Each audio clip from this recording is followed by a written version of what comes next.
Hello everyone, this is Suresh स्वदेशी है। आज का जो वीडियो तैयार किया गया है वो किया गया है NCERT syllabus, book economics class 11 chapter 7 employment growth informalisation and other issues, अर्थात रोजगार, उसकी वृद्धि, उसका जो है सामान्यीकरण और अन्य जो मुद्दे हैं इससे रिलेटेड, उन्हीं के बारे में इस चैप्टर में बात की जाएगी। तो चलिए हम स्टार्ट करते हैं। कुछ की टर्म्स हैं जिनकी हम बात कर लेते हैं, जो कि यहाँ पर डिस्कस हुई है। Worker, worker is an individual who is in some employment to earn a living. He is engaged in some production activity. A worker उसको कहेंगे जो एक ऐसा व्यक्ति है जो कि किसी एम्प्लॉयमेंट में अपनी आजीविका कमाने के लिए लगा हुआ है और वो किसी न किसी प्रकार की उत्पादक गतिविधि, प्रोडक्शन एक्टिविटी में एंगेज्ड है, लगा हुआ है। Production activity, it refers to the process of producing goods and services. Employed are those who are engaged in some production activity or the other. Production activity किसको कहेंगे? उत्पादन गतिविधि किसे कहेंगे? ये उस प्रक्रिया को कहा जाता है जिसमें कि गुड्स और सर्विसेज को प्रोड्यूस किया जाता है। एम्प्लॉयड कौन होगा? एम्प्लॉयड वो व्यक्ति है जो कि किसी न किसी प्रोडक्शन एक्टिविटी में लगा हुआ है। Self-employed and hired worker. Self-employed workers are those who are engaged in their own business or own profession. स्वरोजगार प्राप्त व्यक्ति या सेल्फ एम्प्लॉयड पर्सन किसे कहेंगे? ये वो व्यक्ति होते हैं, वो कार्मिक होते हैं, श्रमिक होते हैं जो कि खुद के बिजनेस या प्रोफेशन में लगे हुए होते हैं। Hired workers are those who work for others. They render their services to others as a reward, get wages, salaries, or maybe they are paid in kind. Hired workers किसको कहेंगे? ये लोग वो लोग हैं, ये वैसे वर्कर्स हैं जो कि दूसरों के लिए अपनी सेवाएं देते हैं और उसके एवज में सैलरी या मजदूरी या फिर वस्तुओं के रूप में कुछ न कुछ प्राप्त करते हैं। Casual and regular worker, casual workers are the daily wagers. ये रोज काम करके वेतन लेने वाले व्यक्ति हैं। They are not hired by their employers on regular basis. इनको जो है रेगुलर बेसिस पे नियमित रूप से हायर नहीं किया गया होता है। Regular workers, these are permanent payroll of their employers. A regular worker is usually a skilled worker. ये जनरली जो है स्किल्ड वर्कर होते हैं और इनको जो एम्प्लॉयर्स होते हैं, रोजगार प्रदाता जो होता है, वो इनको रेगुलर बेसिस पे परमानेंट रूप में जो है नियोजित करता है, रोजगार में लगा लेता है। Labour supply, it refers to supply of labor corresponding to different wage rates. Supply of labor is measured in terms of man days of work and always studied with reference to wage rate. It refers to supply. Labour supply किसको कहेंगे? कि किसी अलग अलग rates पे जो labour की जो सप्लाई अवेलेबल होती है उसे लेबर सप्लाई कहा जाता है। Supply of labour is measured, इसको जो मेजर किया जाता है वो किया जाता है in terms of man days of work, कार्य के दिवस जो हैं उनके रूप में, and always studied with reference to wage rate, और इसको हमेशा जो है वेज रेट के साथ स्टडी या उसके साथ कॉन्टेक्स्ट में, उसके रेफरेंस में स्टडी किया जाता है। Labour force, labour force, it refers to the number of persons actually working or willing to work. It is not related to wage rate. It refers to labor force किसको कहेंगे? ये उस संख्या, लोगों की उस संख्या को कहेंगे जो एक्चुअली काम करने के लिए तैयार है या काम कर रही है। It is not related to wage rate. इसका वेज रेट या मजदूरी की दर से कोई कनेक्शन नहीं होता। Workforce, it refers to the number of persons actually working and does not account for those who are willing to work. इसमें उन लोगों को रखा जाता है जो एक्चुअली वर्क कर रहे होते हैं और इसमें जो काम करने के इच्छुक जो लोग हैं, विलिंग जो पीपल हैं, उनको काउंट नहीं किया जाता। Employment in firms, factories and offices, in the course of economic development of a country, labor force from agriculture and other related activities to industry and services is in this process workers migrate from rural to urban areas. ये वो course of economic development of a country, अर्थात किसी भी देश के जो आर्थिक विकास का जो प्रोसेस होता है, कोर्स होता है, उसमें लेबर फोर्स जो है एग्रीकल्चरल और अदर एक्टिविटीज से इंडस्ट्री और सर्विस सेक्टर की तरफ जाती है। इसे ही employment in firm, factories and offices कहा जाता है। और इस प्रक्रिया में लोग जो हैं रूरल एरियाज से अर्बन एरियाज की तरफ माइग्रेट करते हैं। Informalization of workforce. It refers to a situation where percentage of workforce in the formal sector tends to decline and that in the informal sector tends to rise. Market economy and informalization of workers perhaps are strongly correlated to each other. Informalisation of workforce का तात्पर्य है कि ये वो स्थिति होती है जिसमें वर्कफोर्स का परसेंटेज जो है फॉर्मल सेक्टर में जो है कम हो जाता है, डिक्लाइन होता है, और इनफॉर्मल सेक्टर में बढ़ता है। Market economy and informalisation of workers, अर्थात मार्केट इकोनॉमी और वर्कर्स का इन्फॉर्मलाइजेशन जो है ये एक दूसरे से रिलेटेड हैं, अंतर संबंधित हैं।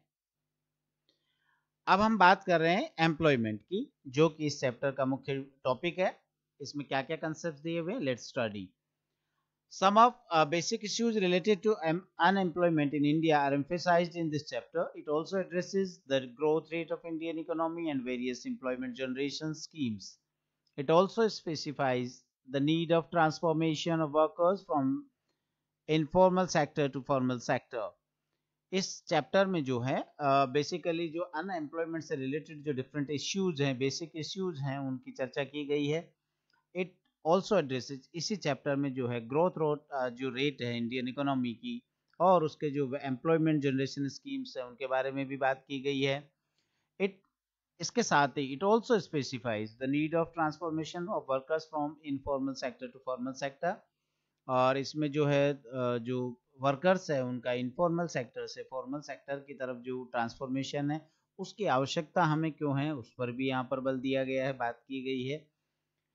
Government seeks to solve the problem of unemployment through its poverty eradication program, generating employment opportunities for poorer sections of the society. Rural Employment Guarantee Scheme is a significant recent attempt of the government, offering guaranteed employment to those in the rural areas who are below poverty line. Government जो है हमेशा problem unemployment की जो problem है उसको poverty eradication programmes के through दूर करना चाहती है, उसको इरेडिकेट करना चाहती है, दूर करना चाहती है। और इसके तहत जो है गवर्नमेंट जो है एम्प्लॉयमेंट अपॉर्चुनिटीज, रोजगार के अवसर उत्पन्न करना चाहती है गरीब समाज के गरीब वर्ग के लिए। Rural employment guarantee scheme, NREGA या मनरेगा जिसे हम बोल रहे हैं, वो एक महत्वपूर्ण प्रयास है गवर्नमेंट का इस सेक्टर में।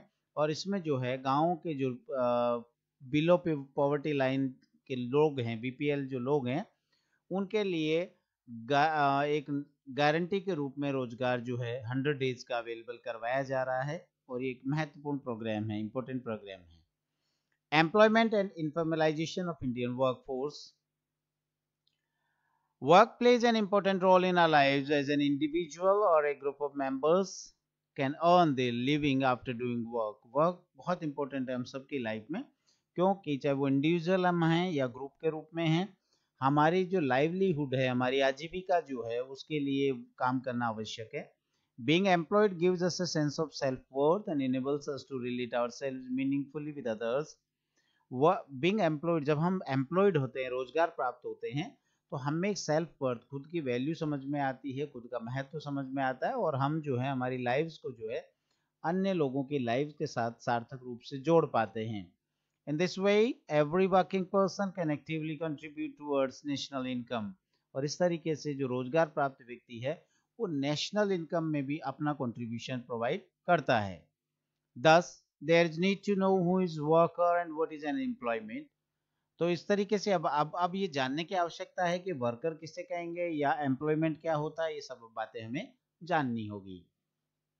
A person is classed as a worker. अब हम किस व्यक्ति को वर्कर कहेंगे, तो यहाँ पर हम देख सकते हैं A person is classed as a worker if he or she has contract or agreement to do work. अगर वो किसी के साथ कॉन्ट्रैक्ट किया हुआ है या एग्रीमेंट कर रखा है काम करने का, तो उसको भी हम वर्कर के रूप में कहेंगे। He or she gets reward or other benefits from doing a work. काम करके एवज में उसको कुछ रिवॉर्ड मिलता है और या अन्य कोई लाभ मिलता है उसको, तो वो भी वर्कर है। If she or he works for himself और इज सेल्फ एम्प्लॉयड, वो अपने लिए काम करता है ये, और उसको जो है वो, या फिर वो स्वरोजगार प्राप्त है, तो भी हम उसे वर्कर कहेंगे। तो ये वर्कर की डेफिनेशन यहाँ पर दी गई है। So it can be concluded that all those who are engaged in production activities in whatever capacity high or low are workers। तो हम सारांश रूप में ये कह सकते हैं कि वे सभी व्यक्ति जो कि प्रोडक्शन एक्टिविटीज में एंगेज्ड हैं, चाहे उनकी कैपेसिटी हाई हो या लो हो, उन्हें वर्कर्स के रूप में जानते हैं। टाइप्स ऑफ वर्कर्स, अब हम यहाँ ये बात करने जा रहे हैं कि वर्कर्स के टाइप्स क्या होते हैं, वो कितने प्रकार के होते हैं। Broadly, workers can be categorized into self-employed and hired workers. They are discussed below. तो यहाँ पर दो कैटेगरी बताई गई हैं, एक सेल्फ एम्प्लॉयड पर्सन है और दूसरे हायर्ड वर्कर्स हैं। सेल्फ एम्प्लॉयड पर्सन, तो self employed the workers who own and operate an enterprise to earn their livelihood are known as self employed.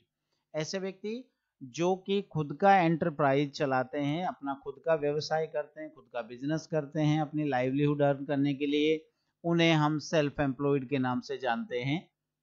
For example, a farmer working on his own farm, जैसे किसान अपने खुद के खेत पे काम करता है, वो वर्क तो सेल्फ एम्प्लॉयड है। This category accounts for more than 50% of the work force. India में जो टोटल वर्क फोर्स है उसका 50% सेल्फ एम्प्लॉयड में काउंट किया जाता है। हायर्ड वर्कर्स, नेक्स्ट कैटेगरी जो है वो है hired workers. Those people who are hired by others and are paid wages or salaries as a reward for their services are called hired workers। ऐसे लोग जो कि दूसरों के द्वारा हायर किए जाते हैं और एवज में उनको वेजेस या सैलरीज प्रोवाइड की जाती है, तो इन्हें हम हायर्ड वर्कर्स के नाम से जानते हैं। Hired workers can be of two types. आगे अगर हम इनको और कैटेगराइज करें तो हायर्ड वर्कर्स को भी दो कैटेगरीज में डिवाइड किया जा सकता है। First category is casual workers.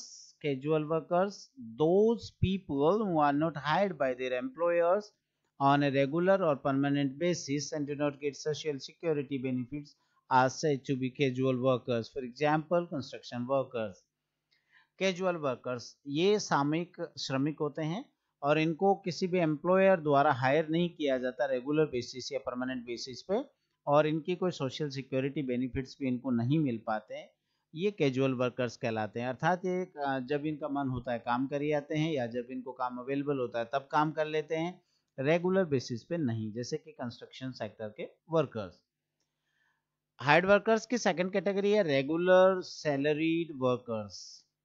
When a worker is engaged by someone or by an enterprise and paid his or her wages on a regular basis, they are known as regular salaried employees or regular workers।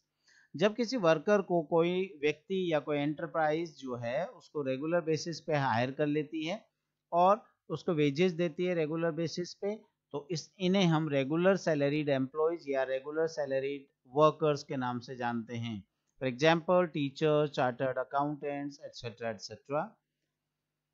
Self employed and hired workers in India, अगर हम इनकी बात India के context में करें तो क्या हमको सिनेरियो नजर आता है, चलिए देख लेते हैं।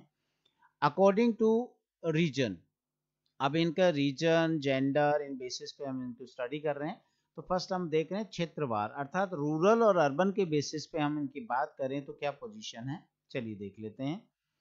41% of workers are self employed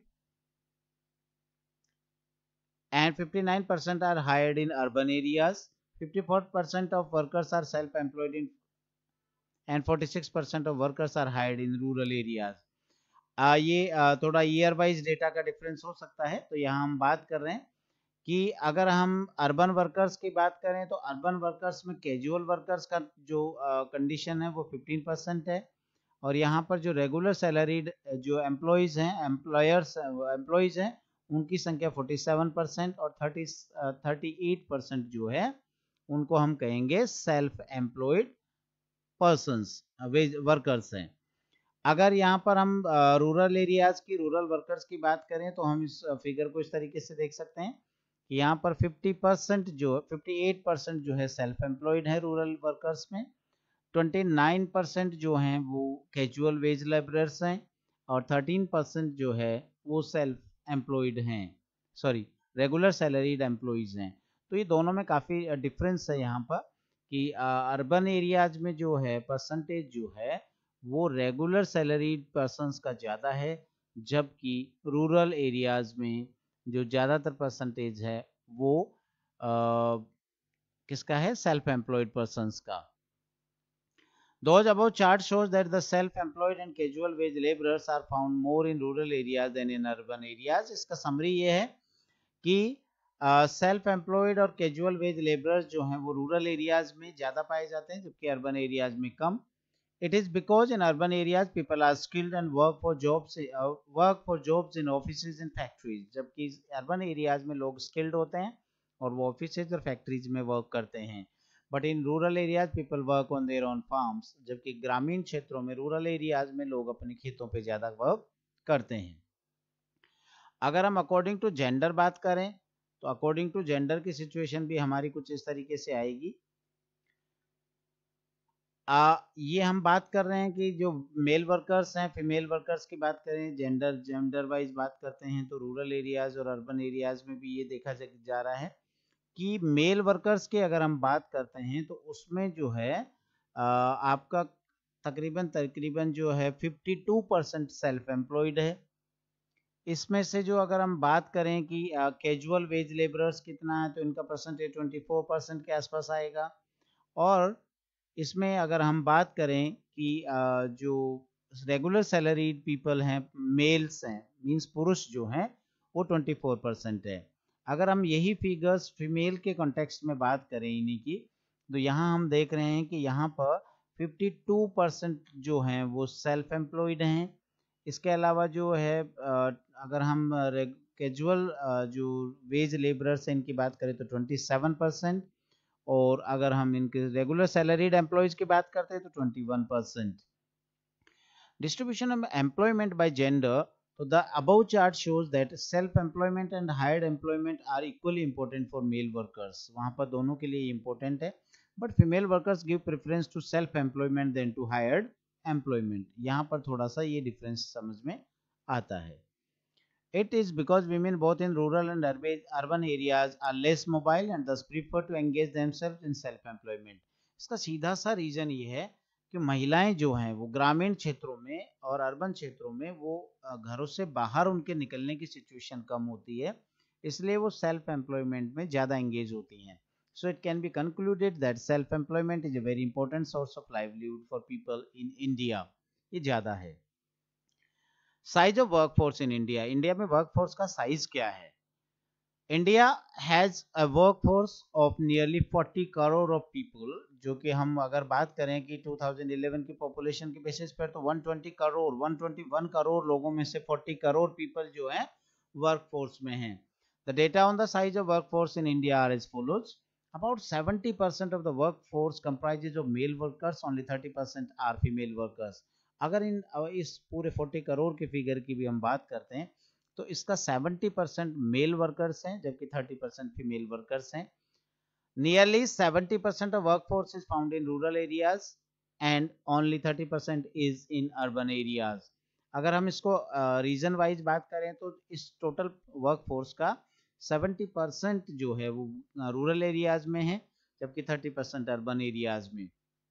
Percentage of female workforce in rural areas is nearly 26%, while it is only 14% in urban areas. इसका मतलब ये है कि गाँवों में जो वर्कफोर्स है, फीमेल वर्कफोर्स है, वो ज़्यादा है कंपैरेटिवली अर्बन एरियाज के। Employment, it is a relationship between two parties, i.e. employer and employee, who are bound in a contract of doing something valuable, or it is an act of employing or state of being employed. तो employment की हम बात कर ही रहे थे कि ये क्या है, तो ये दो पार्टीज के बीच में एक एग्रीमेंट है, और ये दो पार्टीज कौन सी हैं, टू पार्टीज कौन सी हैं, एम्प्लॉयर है एंड एम्प्लॉय, जो कि बाउंड होते हैं कॉन्ट्रैक्ट के द्वारा और एक दूसरे के लिए काम करने की बात ये उसमें तय की जाती है। The nature of employment in India is multifaceted. Some get employment throughout the year or some others get employed for only a few months in a year. अगर हम इंडिया के में एम्प्लॉयमेंट की बात करते हैं तो ये बहु चेहरा या बहु प्रकार का है, मल्टी टाइप्ड है। जैसे कुछ लोगों को जो है पूरे साल रोजगार मिलता है, एम्प्लॉयमेंट मिल पाता है, जबकि कुछ लोगों को कुछ मंथ्स ही साल में मिल पाता है। Many workers do not get fair wages for their work, but still, while estimating the number of workers, all those who are engaged in productive activities are included as employed. कई लोगों को जो है बहुत सारे वर्कर्स ऐसे हैं जिनको उनके काम के अकॉर्डिंग वेजेस नहीं मिल पाती हैं, जबकि वो नंबर एस्टिमेटेड उनका नंबर तो होता ही है, वर्कर तो वो कह काउंट होते ही हैं। तो इस तरीके से हम कह सकते हैं कि जो सब लोग प्रोडक्टिव एक्टिविटीज में एंगेज्ड हैं, लगे हुए हैं, उन सबको हम एम्प्लॉयड काउंट करते हैं। Terms associated with workers and employment are accumulated below. तो ये हम बात कुछ तो कर चुके थे, कुछ यहाँ पर रिपीट हो रही हैं।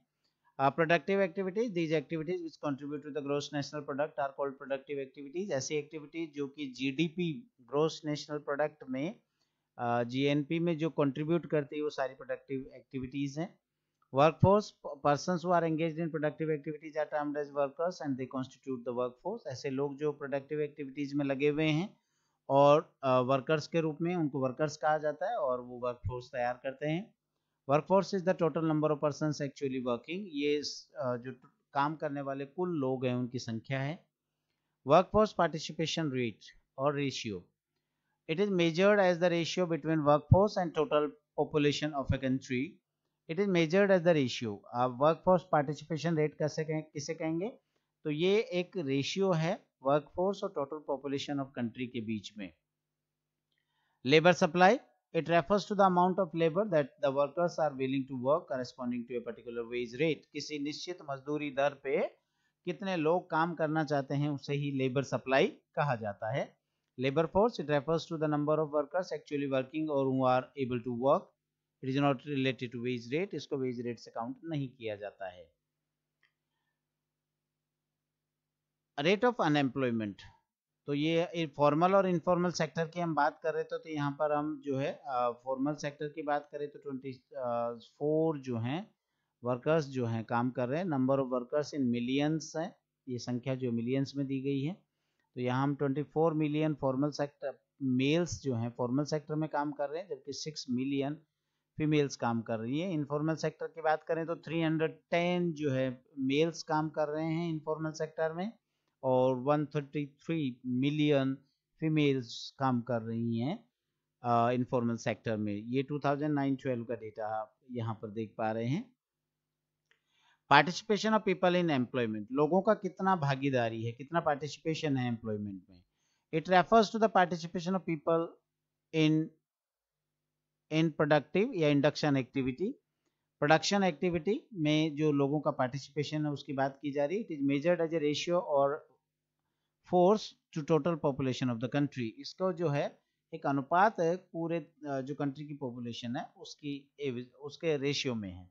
The data on rate of participation of people in employment are as follows. ये डेटा की अगर हम बात करते हैं तो ये ऐसे है।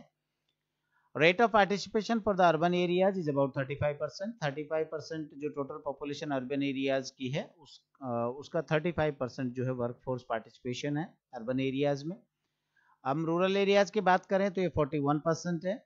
इन urban areas rate of participation is about 54.3 for main and 13.8 for women. अगर अर्बन एरियाज में जो टोटल 35% जो वर्क पार्टिसिपेशन रेट है, एम्प्लॉयमेंट रेट है, उसकी बात करें तो उसमें से 54.3 जो है मेन का है और 13.8 फीमेल्स का है, विमेन का है। रूरल एरियाज की बात करें तो वहां पर जो रेट ऑफ पार्टिसिपेशन है वो मेन के लिए 54.7 और फीमेल्स के लिए 26.1% फॉर विमेन दिया गया है, जो कि अर्बन एरिया से ज्यादा है फीमेल्स का यहाँ पर। Overall rate of participation in the country is about 39.2%। अगर हम पूरे कंट्री की बात करें तो ये लगभग 39.2% आता है डेटा। तो वर्कर पॉपुलेशन रेशियो है जो लेटेस्ट डेटा 17-18 का यहाँ पर दिया हुआ है कि जो है मेन जो है टोटल में main 52.1%, women 16.5, total 13.4। Rural areas में बात करें तो 51.7 और 17.5, टोटल 35। अर्बन एरियाज की बात करते हैं तो 53% एंड फॉर विमेन 14.2%, टोटल 33.9। तो ये 17-18 का डेटा है worker population ratio. The about data reveals the following. Overall rate of participation in the country is not very high. अगर हम ओवरऑल की बात करें तो पार्टिसिपेशन की वो ज़्यादा अच्छी नहीं है, 13.7%, जो अच्छी नहीं है, ज़्यादा ऊंची नहीं है। Implying not many people are engaged in production activity, इसका मतलब ये हुआ कि टोटल पॉपुलेशन का अबाउट जो है 65% लोग है वर्कर प्रोडक्शन एक्टिविटी में एंगेज नहीं है। Participation rate in rural areas is higher than in urban areas. अगर हम रीजनल डेटा चेक करें तो हमें ये पता चल पाता है कि जो अर्बन एरियाज में जो है वर्कफोर्स पार्टिसिपेशन है या पार्टिसिपेशन रेट है वो कम है रूरल एरियाज के comparatively. Participation for women is higher in rural areas compared with urban areas, ये भी हमने बात चेक करी कि जो विमेन का जो पार्टिसिपेशन है, पार्टिसिपेशन रेट है, अर्बन एरियाज की बजाय रूरल एरियाज में ज्यादा है। Employment in firms, factories and offices. In the course of economic development of a country, labor flows from agricultural and other related activities to industry and services. In this process, workers migrate from rural to urban areas. जैसे जैसे कोई country economic development करता है तो labour जो है वो agricultural sector के बजाय इंडस्ट्रियल और सर्विस सेक्टर में ज़्यादा माइग्रेट करती है, ट्रांसफर होती है, शिफ्ट होती है। इन दिस प्रोसेस वर्कर जो हैं रूरल एरियाज से अर्बन एरियाज की तरफ भी माइग्रेट करते हैं। Generally we divide all productive activities into different industrial divisions, they are as follows. Productive activities को जो है 3 मेजर पार्ट्स में डिवाइड किया जाता है। Primary sector, it includes agricultural, forestry and logging, fishing, mining and quarrying. Secondary sector, it includes manufacturing, construction, electricity, gas and water supply. And tertiary sector, it includes trade, transport, storage and services. तो ये economy के जो major sectors productive activities का जो division किया गया है वो है। अगर distribution upon in categories wise, industrial categories wise देखें 2017-18 का डेटा, तो वो दिया हुआ है कि प्राइमरी सेक्टर की बात करते हैं तो रूरल एरियाज में 59.8% हम बात कर रहे हैं और अर्बन एरियाज में 6.6 है ओनली। अगर जेंडर वाइज हम इसकी बात करें तो मेन 40.7 और फीमेल्स 57.1। टोटल की बात करें तो 44.6% लोग जो है प्राइमरी सेक्टर में एंगेज्ड हैं 17-18 में। अगर हम सेकेंडरी सेक्टर की बात करते हैं तो रूरल एरियाज में 20.4 एंड अर्बन एरियाज में 34.3। अगर जेंडर वाइज बात करें तो मेन जो है 26.5 जबकि फीमेल 17.7 और टोटल की बात करें तो 4.4% people are engaged in secondary sector. Tertiary और सर्विस सेक्टर की बात करते हैं तो रूरल एरियाज में 19.8% people are engaged in tertiary sector and urban areas में 59.1% people are engaged in tertiary sector. Gender wise बात करें तो टोटल मेन 32.8% लोग जो हैं वो टर्शियरी सेक्टर में जबकि फीमेल्स 25.2 और टोटल की बात करें तो 31% जो पीपल हैं वो टर्शियरी सेक्टर में काम कर रहे हैं।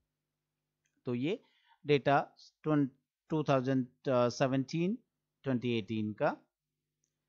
Growth and changing structure of employment, India में जो ग्रोथ, एम्प्लॉयमेंट में ग्रोथ भी आई है और जो स्ट्रक्चर ऑफ एम्प्लॉयमेंट है वो भी चेंज हुआ है।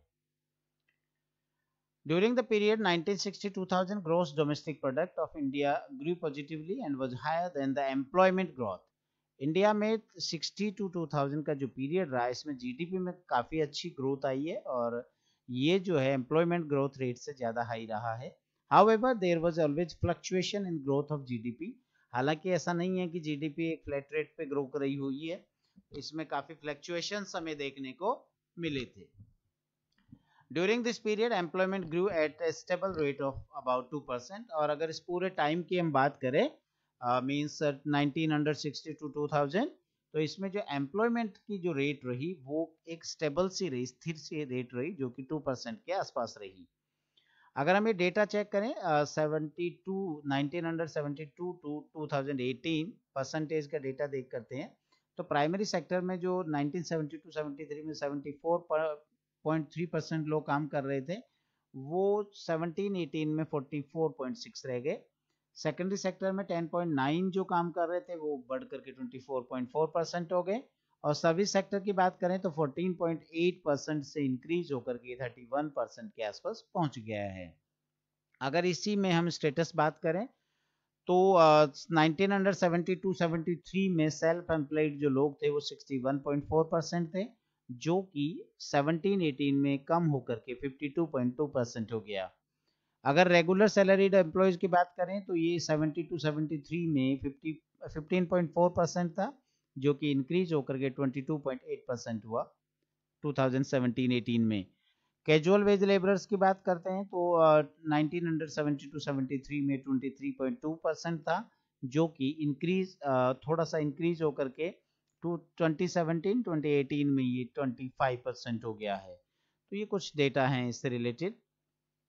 In 1972-73 about 74% of workforce was engaged in primary sector, जो हम बात कर ही चुके हैं सारा डेटा यहाँ पर।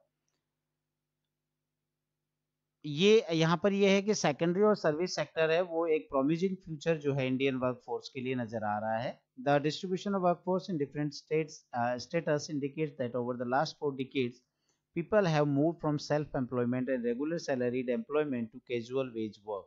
इस पूरे टाइम में जो है लोग जो हैं कैजुअल वर्क की तरफ ज़्यादा बढ़ रहे हैं और रेगुलर सैलरीड वर्क की तरफ जो सेल्फ एम्प्लॉयमेंट छोड़ के चेंज हो रहे हैं।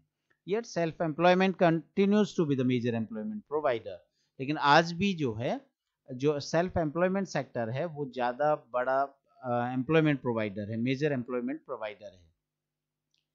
The movement of labor from regular workers to casual wage workers is known as the process of casualization। ये जो लेबर का या वर्क फोर्स का रेगुलर वर्कर्स से कैजुअल वेज वर्कर्स की तरफ ट्रांसफॉर्मेशन है या शिफ्टिंग है, इसको प्रोसेस ऑफ कैजुअलाइजेशन भी कहा जाता है। Growth of employment and gross domestic product 1951 to 2012 का डेटा यहाँ पर है कि ये दोनों कैसे चले। तो यहाँ पर जो ऊपर वाली लाइन है वो जीडीपी की लाइन है, जबकि नीचे जो लाइन है जो डार्क कलर में आपको दिखाई दे रही है ये एम्प्लॉयमेंट वाली लाइन है। तो ये आप फ्लक्चुएशंस देख सकते हैं 1951-56 ये प्लान वाइज दिया हुआ है 2012 तक। तो यहाँ जीडीपी 3.6% से फ्लक्चुएट करती रही एंड कंटिन्यूसली ये ग्रोन होकर के जो 2010-2012 का जो पीरियड था वहाँ तक ये 7.8% रहा। और एम्प्लॉयमेंट रेट की बात अगर हम कर रहे हैं तो ये 0.39% से ऊपर चल रहा है और लगभग ऑलमोस्ट फ्लैट रेट के साथ ज़्यादा फ्लक्चुएशन नहीं दिखाते हुए 1.12 तक पहुंच पाया है। The chart given above points out that in the late 90s the employment growth started decline and reached the level of growth that India had in the early stages of planning।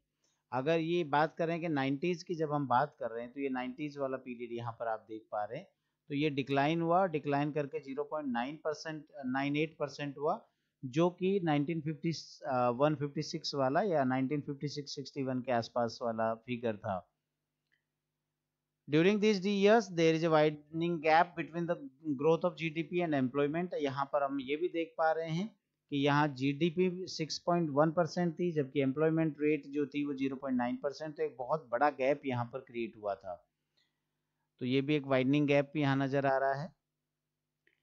This means that in the Indian economy without generating employment we have been able to produce more goods and services। तो इसका मतलब ये भी निकल के आया, इसका सारांश ये भी निकलता है कि इंडियन इकोनॉमी ने ग्रोथ तो की बिना एम्प्लॉयमेंट जनरेट किए हुए गुड्स और सर्विसेज का प्रोडक्शन किया। तो इसका मतलब है कि मशीन्स का ज्यादा यूज हुआ और this phenomenon is referred as jobless growth. ये जो परिदृश्य आप देख रहे हैं कि बिना एम्प्लॉयमेंट जनरेशन के ही गुड्स और सर्विसेज का प्रोडक्शन इंक्रीज हुआ, ये जो प्रोसेस है, ये टर्म जो है वो जॉबलेस ग्रोथ के नाम से जानी जाती है। Distribution of workforce by industrial sectors shows that substantial shift from farm work to non-farm work। अब ये distribution of workforce है उसको हम सेक्टर्स में शो कर, सेक्टर वाइज बात करें तो यहाँ से एक सब्सटेंशियल शिफ्ट है जो कि फार्म वर्क से, एग्रीकल्चरल सेक्टर से नॉन फार्म वर्क की तरफ बढ़ा। अब हम बात कर रहे हैं इनफॉर्मलाइजेशन ऑफ इंडियन वर्कफोर्स कि इंडियन वर्कफोर्स जो है उसका इनफॉर्मलाइजेशन कैसे हो रहा है।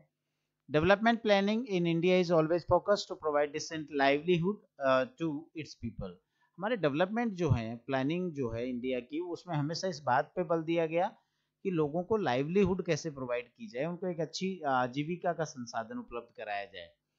It was thought that the industrialization strategy would bring surplus workers from agriculture to industry with better standards of living as in developed countries. ये भी सोचा गया था कि जो इंडस्ट्रियलाइजेशन इंडिया में किया जाएगा, औद्योगिकरण जो किया जाएगा, उसकी जो व्यू रचना है, स्ट्रेटजी जो बनाई जाएगी, वो उसके तहत जो है, जो सरप्लस वर्कर्स एग्रीकल्चर सेक्टर में काम कर रहे हैं वो इंडस्ट्री सेक्टर में आएंगे और उससे उनका जो है लिविंग स्टैंडर्ड वो इंक्रीज होगा, जैसे कि डेवलप्ड नेशंस में होता है। Over the years the quality of employment has been deteriorating, लेकिन अब जैसे जैसे समय गुजरा जो क्वालिटी ऑफ एम्प्लॉयमेंट थी वो और ज्यादा गिरती गई। A small section of Indian workforce is getting regular income. अगर हम पूरी इंडियन वर्कफोर्स की बात करें तो उसका एक बहुत छोटा हिस्सा रेगुलर इनकम पे बेस्ड है। The government through its labour laws enable them to protect rights in various way, और गवर्नमेंट के द्वारा कई प्रकार के लेबर कानून बना करके, लेबर लॉज बना करके, श्रमिक कानून बना करके उनके राइट्स को प्रोटेक्ट करने का प्रयास किया गया है। This section of workforce forms trade unions, bargains with employers for better wages and other social security measures. इसके लिए जो ये वर्कफोर्स का सेक्शन है, ये ट्रेड यूनियंस फॉर्म करता है और अपने एम्प्लॉयर्स के साथ जो बेटर अच्छी मजदूरी प्राप्त करने के लिए, अच्छी वेजेस लेने के लिए और सोशल सिक्योरिटी मेजर्स अपनाने के लिए बार्गेनिंग भी करता है। Workforce can be classified into two categories. अब वर्कफोर्स को भी दो कैटेगरीज में डिवाइड करके देखा जा सकता है। First is formal sector. All the public sector establishment and those private sector establishments which employ 10 hired workers or more are called formal sector establishments, and those who work in such establishments are formal sector workers. तो यहाँ पर formal sector की बात वहाँ कर रहे हैं कि जितने भी पब्लिक सेक्टर के जो फॉर्म सेटअप्स हैं, एस्टेब्लिशमेंट्स हैं, और प्राइवेट सेक्टर के जो एस्टेब्लिशमेंट्स हैं जहां पर 10 से ज़्यादा हायर्ड वर्कर्स काम कर रहे हो, 10 से ज़्यादा, उसको हम फॉर्मल सेक्टर के नाम से जानते हैं। और यहाँ जो लोग काम कर रहे हैं उन्हें हम फॉर्मल सेक्टर वर्कर्स के रूप में जानते हैं। सेकंड जो टाइप है वो है informal sector. All other enterprises and workers working in those enterprises from the informal sector. अब जो हमने फॉर्मल सेक्टर की बात करी, उसके अलावा जितने भी लोग एंटरप्राइजेज जो काम कर रहे हैं वो सब इनफॉर्मल सेक्टर में काउंट होते हैं। Informal sector includes millions of farmers, agricultural labourers, owners of small enterprises and people working in those enterprises as also the self employed who do not have any hired workers. तो ये हम इसमें agricultural farmer, जो लाखों agricultural farmers हैं, agricultural labourers हैं, owners हैं, small जो छोटे छोटे एंटरप्राइजेज रन कर रहे हैं, इसके अलावा जो लोग ऐसे एंटरप्राइजेज में काम कर रहे हैं जो कि सेल्फ एम्प्लॉयड हैं और उनको कोई हायर्ड वर्कर्स वो रखता ही नहीं है, खुद ही काम कर रहे हैं, तो ये सारे इनफॉर्मल सेक्टर के एग्जांपल्स हैं। Those who are working in the formal sector enjoy social security benefits. They earn more than those in the informal sector. Workers and enterprises in the informal sector do not get regular income. They do not have any protection or regulation from the government. Workers are dismissed without any compensation. जो लोग formal sector में काम कर रहे हैं वो social security benefit भी लेते हैं। इसके अलावा जो है जो इनफॉर्मल सेक्टर में जो लोग काम कर रहे हैं, ऐसे वर्कर्स और एंटरप्राइजेज जो हैं वो उनको रेगुलर इनकम जो है गेन नहीं हो पाती, और साथ ही उनको कोई सोशल सिक्योरिटी और रेगुलेशन जो है गवर्नमेंट का वो भी नहीं मिल पाता है। और इन वर्कर्स को, इस सेक्टर में काम करने वाले लोगों को कभी भी बिना कंपनसेशन के हटाया जा सकता है। As the economy will grow, more and more workers would become formal sector workers. जैसे जैसे इकोनॉमी ग्रोथ करती है तो लोग ज़्यादा फॉर्मल सेक्टर में एम्प्लॉयड होते हैं। Owing to the efforts of International Labour Organization (ILO), जो कि UNO, United Nations Organization की सब्सिडियरी ऑर्गेनाइजेशन है, the Indian government has initiated the modernization of informal sector. इसके प्रयासों से, ILO के प्रयासों से इंडियन गवर्नमेंट ने भी जो है इनफॉर्मल सेक्टर के आधुनिकीकरण का काम शुरू किया है। अब एक इसमें टर्म यूज हुई है इनफॉर्मलाइजेशन, ये क्या चीज है देखते हैं। Ahmedabad is a prosperous city with its wealth based on the produce of more than 60 textile mills with a labor force of 1,50,000 workers employed in them. Ahmedabad जो कि गुजरात में है वो एक बहुत ही प्रॉस्परस सिटी माना जाता है और यहाँ पर जो है लगभग 60 टेक्सटाइल मिल्स हैं जिनमें 1.5 लाख से ज्यादा लोग काम कर रहे हैं। These workers had over the course of the century acquired certain degree of income security. ये इस मिल्स में काम करने वाले जो लेबर है वो काफी पिछले कई सालों में जो है 100 साल से अधिक का टाइम हो गया काम करते हुए, इनको एक जो है इनकम सिक्योरिटी जो है वो निश्चित हो चुकी है। They had secure jobs with a living wage. They were covered by social security schemes protecting their health and old age. ये इनके जॉब सिक्योर हैं और एक अच्छी खासी इनको वेज प्राप्त होती है। साथ ही दे आर कवर्ड, ये इनको कवर भी किया गया सोशल सिक्योरिटी स्कीम्स के तहत जो कि हेल्थ और ओल्ड एज से रिलेटेड है। They had a strong trade union which not only represented them in disputes but also ran activities for the welfare of the workers and their families. इनकी trade unions भी बनी हुई हैं जो कि काफी स्ट्रॉन्ग है और इन्होंने जो है इनके डिस्प्यूट्स तो रिजॉल्व करे ही, साथ में ये जो एम्प्लॉयर्स हैं, वर्कर्स हैं और उनके फैमिलीज के लिए बहुत सारी वेलफेयर की स्कीम भी चलाते हैं।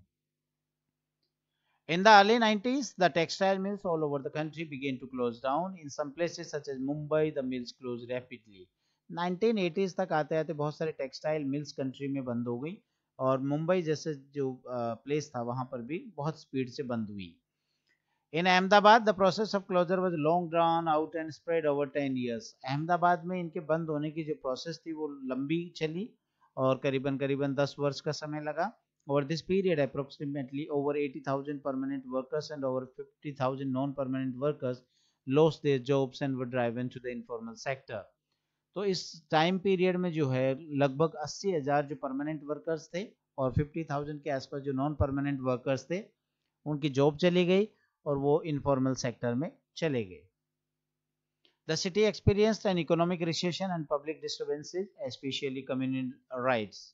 इसका नतीजा ये हुआ कि पूरा शहर जो था, सिटी था, उसमें इकोनॉमिक रिसेशन आ गया, मंदी आ गई, पब्लिक डिस्टर्बेंसेज हुए और खास करके सांप्रदायिक झगड़े भी हुए। A whole class of workers were thrown back from the middle class into the informal sector into poverty. एक बहुत बड़ा जो क्लास वर्क था, वर्कर्स का एक ग्रुप था, वो मिडिल क्लास से उठा करके इनफॉर्मल सेक्टर में फेंक दिया गया और उनको पॉवर्टी यानी गरीबी का सामना करना पड़ा। There was widespread alcoholism और नशा जो का काम भी काफी स्तर पे बढ़ गया। Unemployment. In every section of society there will be a large number of unemployed persons. It is a situation in which all those who owing to lack of work are not working but either seek work through employment exchanges, intermediaries, friends or relatives, or by making applications to prospective employers, or express their willingness or availability for work under the prevailing condition of work and remunerations. समाज का कोई भी वर्ग हो वो उसमें एक बहुत बड़ा वर्ग जो होता है वो अनएम्प्लॉयड पर्संस का होता है। ये एक ऐसी सिचुएशन होती है जिसमें लोग जो है लैक ऑफ वर्क, उनके पास काम नहीं होता, काम करना चाहते हैं और वो जो काम कहाँ से प्राप्त कर सकते हैं वो एम्प्लॉयमेंट एक्सचेंजेस के द्वारा। इसके अलावा कई सारे इंटरमीडिएरीज होते हैं, तो फ्रेंड्स होते हैं, रिलेटिव्स होते हैं या फिर जो प्रोस्पेक्टिव एम्प्लॉयर्स हैं उनके एप्लीकेशंस प्रोवाइड करके और अपने काम करने की इच्छा जाहिर करके रोजगार लेना चाहते हैं। अकॉर्डिंग टू प्रोफेसर पीगू, जो इकोनॉमिस्ट हैं प्रोफेसर पीगू, उनका मानना है कि a man is unemployment only when is both without a job और not employed and also desires to be employed. Pigou के अनुसार कौन बेरोजगार है, अनएम्प्लॉयड कौन है? तो ऐसा वो व्यक्ति जो काम, जिसके पास काम नहीं है, वो रोजगार प्राप्त नहीं है और वो काम करना चाहता है, तो वो उस व्यक्ति को हम बेरोजगार कहेंगे। इसका अर्थ ये भी होता है कि जो व्यक्ति के पास काम नहीं है और वो काम नहीं करना चाहता तो उसको हम अनएम्प्लॉयड नहीं कहेंगे, हम उसको कहेंगे जिसके पास काम नहीं है, एम्प्लॉयमेंट नहीं है और वो काम करना चाहता है, तो वो अनएम्प्लॉयड है। There are a variety of ways by which an unemployment person is identified. अब इनको आइडेंटिफाई कैसे किया जाए, तो इसके बहुत सारे मेथड्स हैं। As per the view, some economists, unemployed person is one who is not able to get employment of even 1 hour in half a day. कुछ इकोनॉमिस्ट का ये भी मानना है कि अनएम्प्लॉयमेंट पर्सन हम उसको कहेंगे जो कि एक दिन में 1 घंटे का एम्प्लॉयमेंट भी नहीं ले पाता है। One can get the data of unemployed persons through below stated sources. आज अब जो अनएम्प्लॉयड पर्सन है उनका डेटा हमें कहाँ से अवेलेबल होगा, तो उसके कुछ सोर्सेज हैं। तो ये reports of census of India, जो एवरी 10 ईयर्स में जो सेंसस होती है, जनगणना होती है, उसके डेटा के तो माध्यम से। NSSO's reports of employment and unemployment situation, जो नेशनल सैंपल सर्वे ऑर्गेनाइजेशन है, उसके जो रिपोर्ट्स हैं उनके से भी जो एम्प्लॉयमेंट और अनएम्प्लॉयमेंट की रिपोर्ट्स हैं उनसे डेटा अवेलेबल हो पाता है। Directorate general of employment and training data of registrations with employment exchanges. तो एम्प्लॉयमेंट एक्सचेंज के थ्रू जो यहाँ पर डेटा रजिस्टर्ड होता है directorate general of employment and training में, उसको उसके द्वारा भी हमें सूचनाएं मिलती है कि कितने लोग अनएम्प्लॉयड हैं। अब हम बात कर रहे हैं types of unemployment in India, कि इंडिया में जो अनएम्प्लॉयमेंट के टाइप्स हैं वो कौन कौन से हैं। तो सबसे पहले है रूरल अनएम्प्लॉयमेंट, ग्रामीण क्षेत्रों में unemployment. Around 70% of India's population lives in villages. Agriculture is the single largest source of their livelihood. हम ये बात कर ही चुके हैं कि आज भी लगभग 2/3 पीपल मीन्स अबाउट 70% पीपल जो है इंडिया की पॉपुलेशन के, वो गाँव में रहते हैं और उनका जो एकमात्र जो लाइवलीहुड का सोर्स है वो एग्रीकल्चर और इसकी अलाइड एक्टिविटीज हैं। Agriculture suffers from a number of problems like dependence upon rainfall, financial constraints, obsolete techniques, etc. और एग्रीकल्चर पर डिपेंड है वो तो ठीक है, लेकिन एग्रीकल्चर की भी अपनी समस्याएं हैं। अर्थात ये पूरी की पूरी जो एग्रीकल्चर है इंडिया में वो मानसून पर डिपेंड करती है, रेनफॉल पर डिपेंड करती है। अगर मानसून अच्छा है तो अच्छी एग्रीकल्चर होगी, अगर मानसून कमजोर रह गया, बारिश नहीं हुई, तो एग्रीकल्चर भी नहीं हो पाती है, तो वो ज़्यादा अच्छा सेक्टर नहीं माना जाता। फाइनेंशियल कंस्ट्रेंट है, सरप्लस अमाउंट नहीं होता है, तो एग्रीकल्चर भी बेनिफिशियल कम है। इसके अलावा जो ऑब्सोलीट यानी ट्रेडिशनल जो टेक्निक्स यूज की जा रही हैं उससे भी एग्रीकल्चरल सेक्टर में एम्प्लॉयमेंट के जो पॉसिबिलिटीज है बहुत कम है। Rural employment unemployment can be of following 3 types. अगर हम आगे रूरल अनएम्प्लॉयमेंट को भी डिवाइड करें तो इसकी भी 3 कैटेगरीज हैं। एक है open unemployment. It refers to that situation wherein the worker is willing to work and has the necessary ability to work, yet he does not get work and remains unemployed for full time. ये वह स्थिति है जब कोई व्यक्ति worker जो है काम करना चाहता है और उसका काम करने की योग्यता भी उसमें है, बट उसको काम नहीं मिलता है और वो पूरे टाइम अनएम्प्लॉयड रहता है। इस सिचुएशन को कहते हैं खुली बेरोजगारी या open unemployment. Second is seasonal unemployment, मौसमी बेरोजगारी. It refers to a situation where a number of persons are not able to find job in a particular season. It occurs in case of agriculture, ice cream factories, woolen factories, etc. ये वह स्थिति है जब बहुत सारे लोगों को जो है एक पर्टिकुलर सीजन में ही रोजगार मिलता है, अर्थात बाकी टाइम पे उनको एम्प्लॉयमेंट नहीं मिल पाता। और ये खास करके एग्रीकल्चर में होता है, जैसे कि उन्होंने जो सोइंग सीजन है उस समय काम किया, फिर बीज का जो पीरियड होता है एक क्रॉपिंग पैटर्न के बाद दूसरे क्रॉपिंग पैटर्न तक जाने का, तो वो अनएम्प्लॉयमेंट की सिचुएशन होती है। या आइसक्रीम फैक्ट्रीज समर सीजन में काम करेंगी, वुलन फैक्ट्रीज विंटर सीजन में काम करती हैं।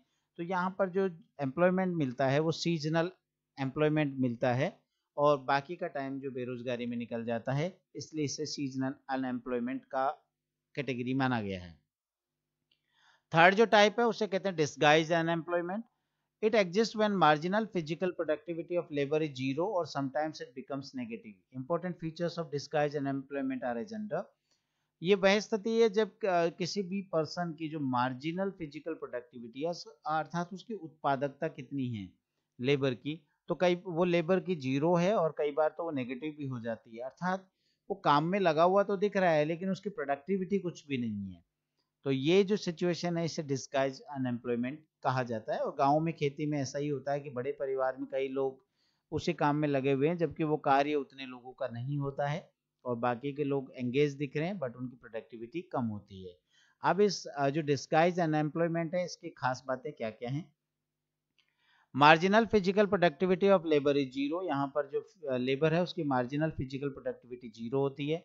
There is disguised unemployment among wage earners, जो वेज अर्नर्स है उनको बीच में जो छिपी हुई बेरोजगारी दिखाई देती है। डिस्गाइज अनएम्प्लॉयमेंट इज इनविजिबल, ये दिखती नहीं है। It is different from industrial unemployment, ये इंडस्ट्रियल अनएम्प्लॉयमेंट से अलग टाइप की होती है। अब जो सेकंड टाइप है अनएम्प्लॉयमेंट का वो है अर्बन अनएम्प्लॉयमेंट, शहरी बेरोजगारी। In urban areas unemployed people are often registered with employment exchanges. Urban areas में ज्यादातर जो अनएम्प्लॉयड पीपल होते हैं वो एम्प्लॉयमेंट एक्सचेंजेस में रजिस्टर्ड होते हैं। Between 1961 2008, the number of unemployed registered in employment exchanges has increased more than 8-fold. 1961 से लेके अगर हम 2008 तक की बात करें तो जो एम्प्लॉयमेंट एक्सचेंजेस में जो रजिस्टर्ड लोगों का नंबर था वो 8 गुना बढ़ चुका था। Urban employment is of 3 types, ये अर्बन एम्प्लॉयमेंट भी 3 प्रकार का होता है। फर्स्ट इंडस्ट्रियल अनएम्प्लॉयमेंट, औद्योगिक बेरोजगारी। It includes those illiterate persons who are willing to work in industries, mining, transport, trade and construction activities, etc. Problem of unemployment in industrial sector has become acute because of increasing migration of rural people to urban industrial areas in search of employment.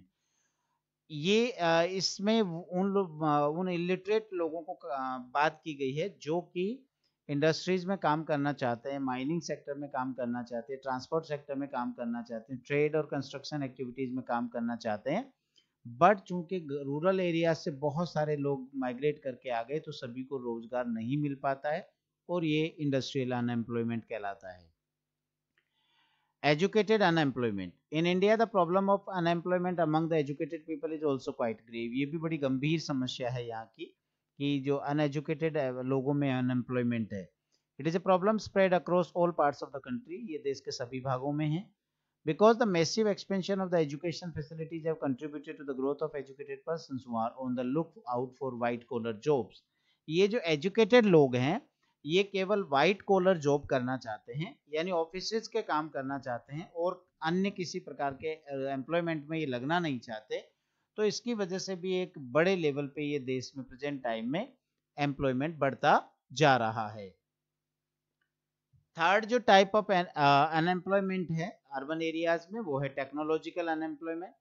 Technological upgradation is taking place in all spheres of activity. आजकल हम देख रहे हैं कि सारी जो different types of activities है उनमें टेक्नोलॉजी का यूज बढ़ता जा रहा है।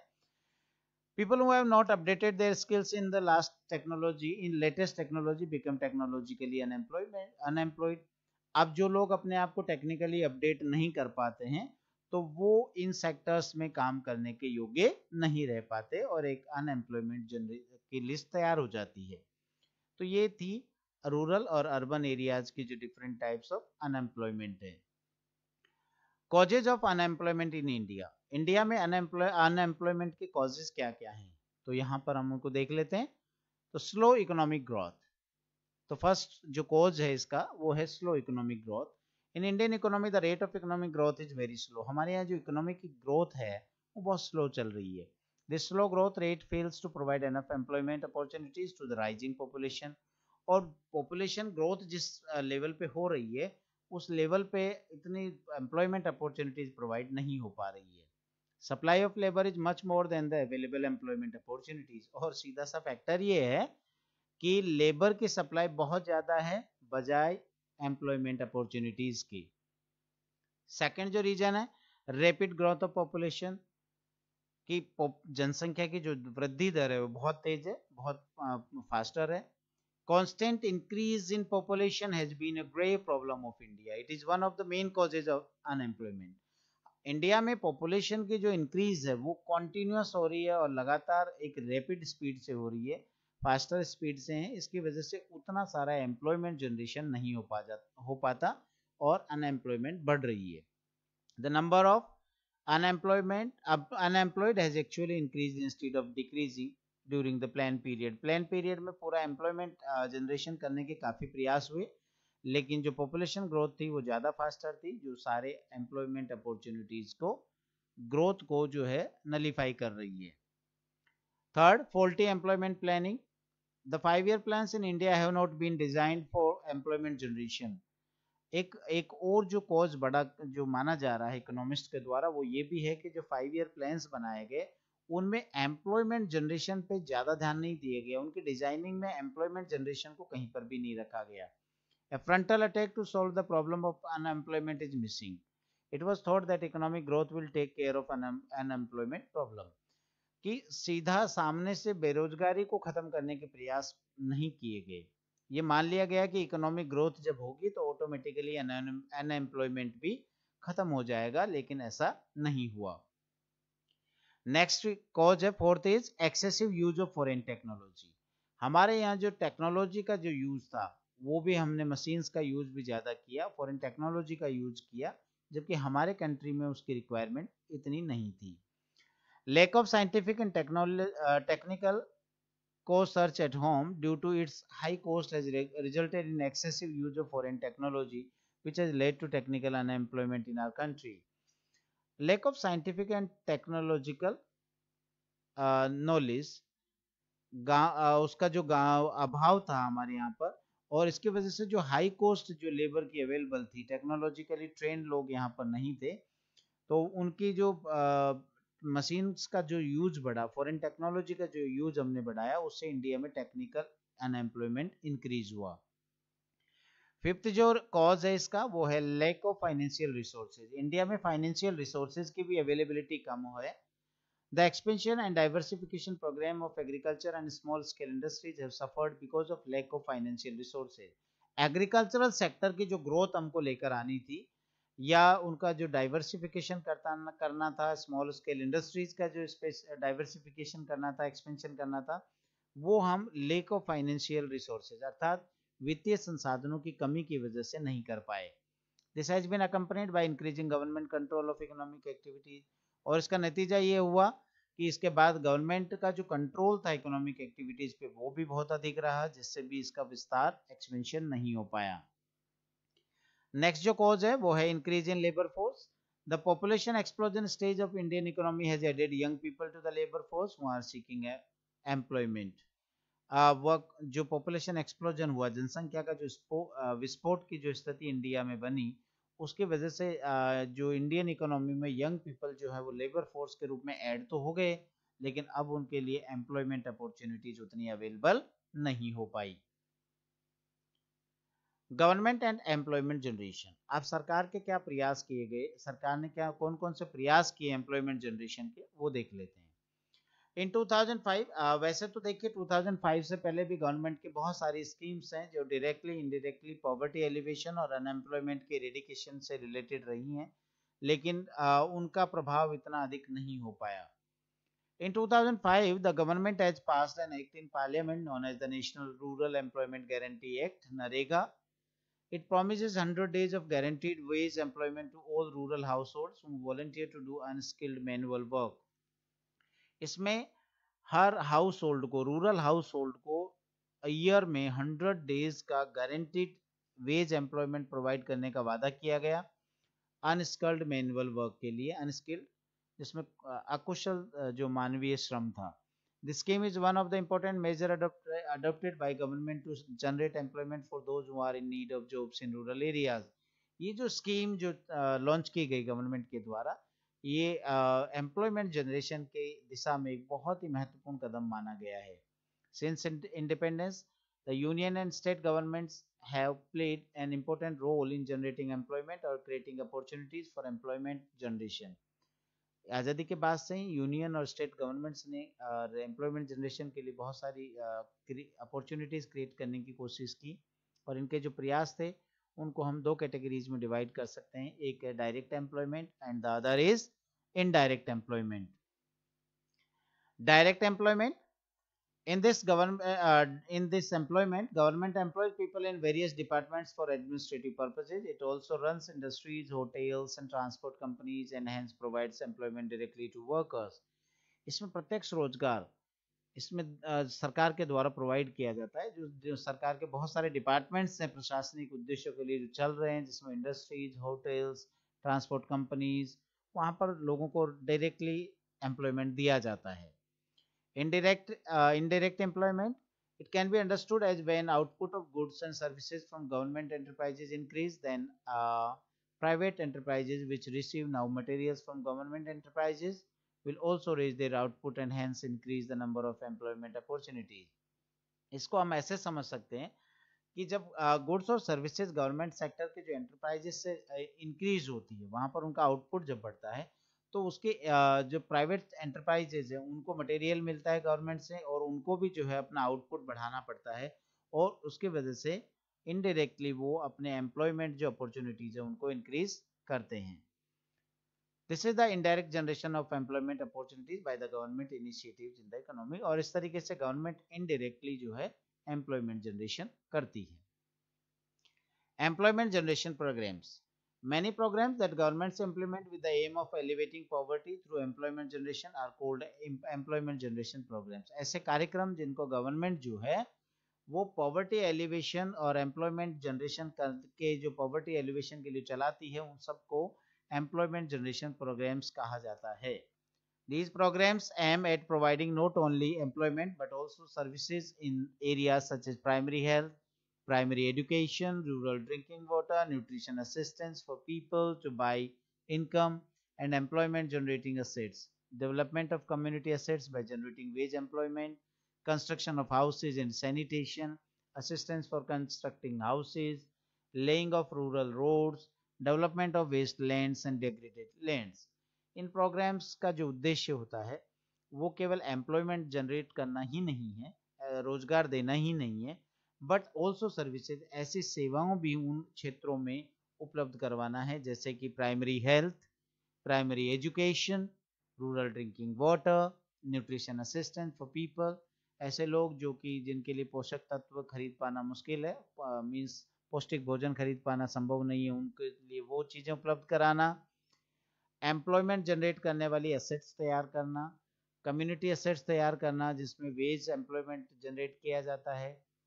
इसके अलावा हाउसेस तैयार करवाना, सैनिटेशन की व्यवस्थाएं करवाना, घर बनाने के लिए सहयोग देना, लेइंग ऑफ रूरल रोड्स, गाँवों में सड़कें बनाना, डेवलपमेंट ऑफ वेस्टलैंड्स, जो वेस्टलैंड्स पड़ी हुई हैं या डेग्रेडेड लैंड्स हैं उनको तैयार करना, उनका विकास करना। ये बहुत सारे प्रोग्राम्स हैं जिनके माध्यम से गवर्नमेंट एम्प्लॉयमेंट जनरेशन करने का काम करती है। तो फ्रेंड्स, ये था chapter 7 employment growth informalisation and other issues, जो मैंने आप तक पहुंचाने का प्रयास किया है। बाइलिंगुअल मींस इंग्लिश में टेक्स्ट आपके पास है, हिंदी में मैंने उसको समझाने का प्रयास किया है और मैं उम्मीद करता हूं कि ये आपको अच्छे से समझ में आएगा। So keep watching videos at Bodhilata. Thank you very much.